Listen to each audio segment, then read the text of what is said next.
Hey, what's up, everybody? It's just Charles, and I welcome you guys to another episode of the Dreamerspro Show, where we cover everything from sports, hot topics, classic debates, entertainment, and we give you guys a fresh perspective on things and how we see them. This morning, I stumbled upon an article, I believe it was from Sports Rush, and they were talking about something quite interesting that I want to get into a little bit later here in this video. But we all know sports is a vast ecosystem, right? There's so many different components and moving parts in the world of sports. Of course, you have the athletes, right, who in some cases are the product. You have teams, the teams that the athletes play for. You have manufacturers, those that make the jerseys, like the Nikes, the Adidas, and all of these different guys. But that's just not them. You have the vendors, the people that provide the food at the arena. You have them. You have the TV networks. You have the personalities and all of that. So you have the marketing agencies. And of course, you have the TV personalities. You have the media companies, independent.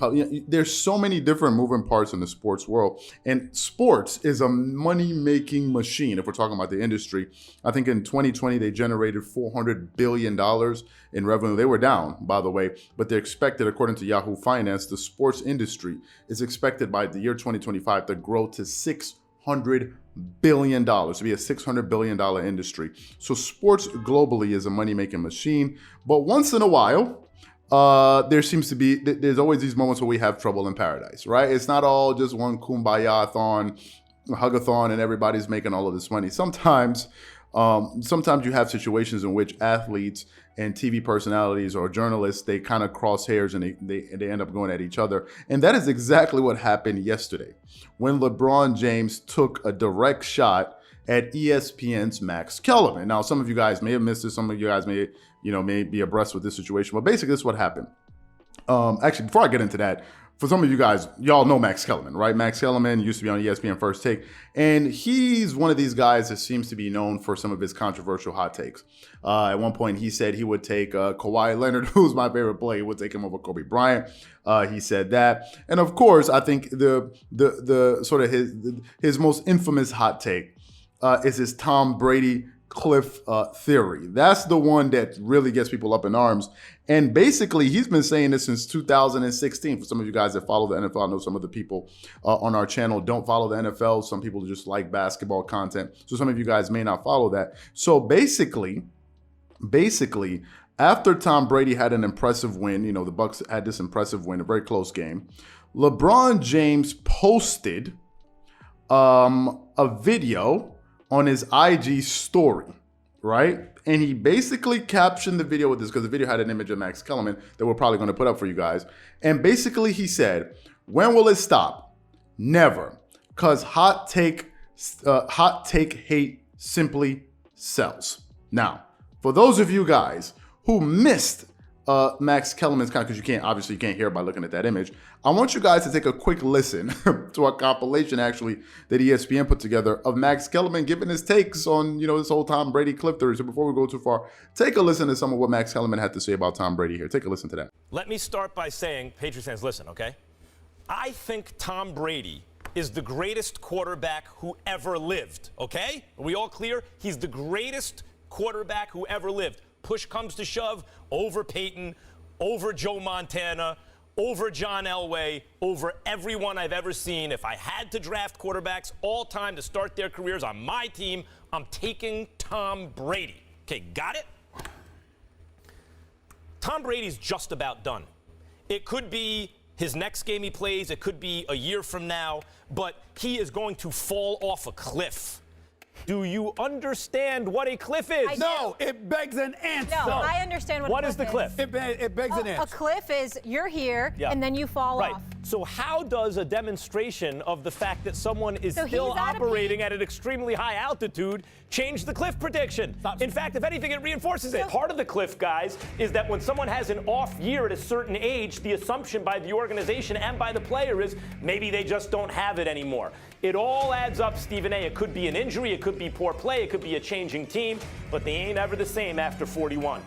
The quarterback with the most to prove this weekend is Tom Brady. What? Go ahead, Max. Tom Brady is the greatest quarterback of all time. Yes, he is. We're not talking about what he's already done. What you have to prove, and you have to do it every week, especially on the Patriots, is why they're the best. You have to prove that you are still that dude and you can be that guy going forward. So when I say the cliff could be any moment now, no one in the history of football has been this good. Even Warren Moon, who was excellent, wasn't Tom Brady good. This late in his career, every time he takes the field, he is resetting the record. Who has the most to prove? The 40-year-old who's only been himself once in 7 weeks? Oh, you're against crazy. the most ferocious defense in football? The answer is Tom Brady. Now, here are my thoughts on this entire situation. I have a few, right? I have a few thoughts. I think LeBron sees a bit of himself in Tom Brady. And I think that LeBron James is kind of drawing some parallels between himself and Brady. Why? Tom Brady, I think, is 40-something years old. I think he's 44 years old, if I'm not mistaken. LeBron James is playing the best of any player in year 19 in NBA history, right? And there have been kind of things, well, some of the things LeBron kind of made up, like Washington. There have been some people that have written off LeBron James over the years, right? Because of his age, right? They just felt like, okay, as he's getting older, other guys are going to be playing better than he is. But this season, if you look at his production this season, I think he's number 2 in the NBA in scoring, if I'm not mistaken. He may be leading the NBA, depending on what happened last night.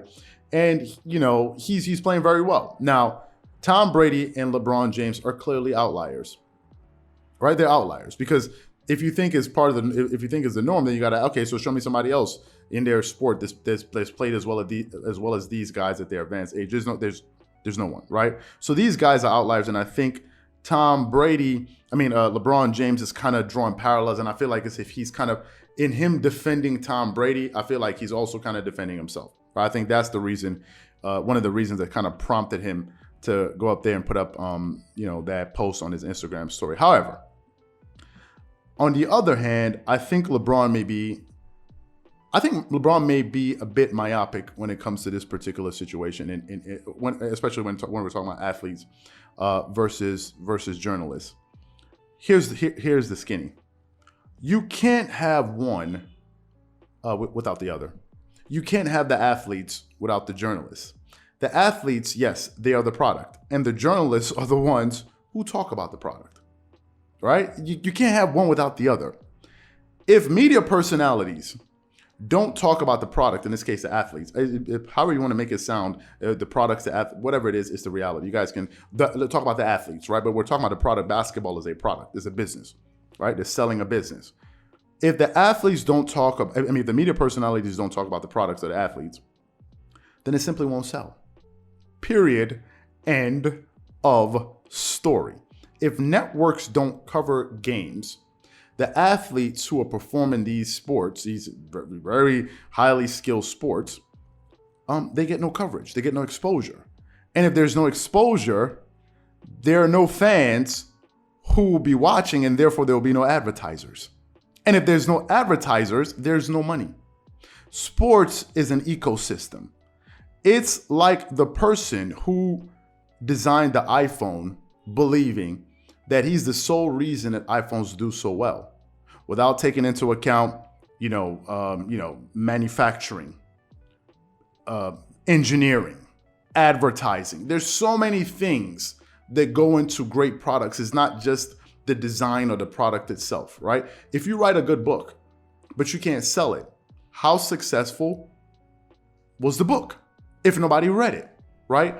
These things work together, and I think it's a simplistic worldview to feel as if, these journalists should only be saying nice things about you. It doesn't work like that. Whether or not Max Kellerman was right or wrong, the fact of the matter is he was talking about Tom Brady. Whether he was right or wrong, he was talking about Tom Brady. And who does that benefit? It benefits everyone.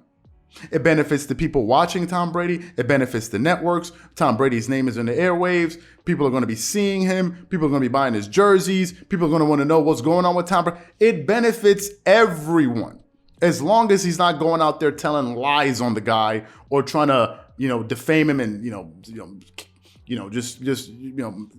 paint his or destroy his public image.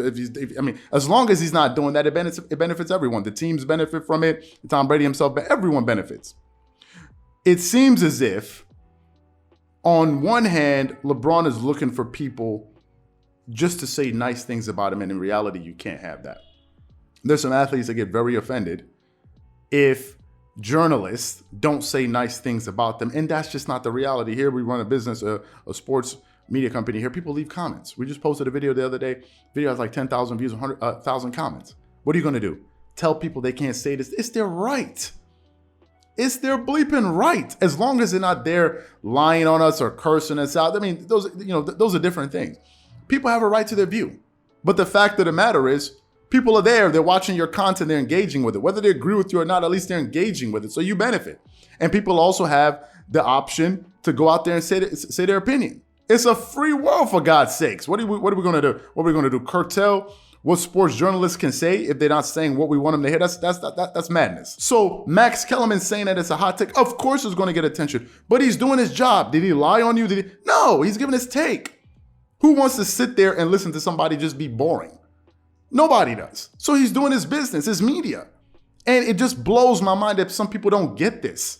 You think when you go out there and you're sitting in the movie theater getting ready to watch a new movie, and they're doing the previews for movies that are coming up, and you think the marketers are going to put up a movie like they want to show the new Batman movie. They're going to say a great movie will be coming out soon. Batman versus this guy. It will be awesome. Go watch it. Are you high? Nobody's going to go see it.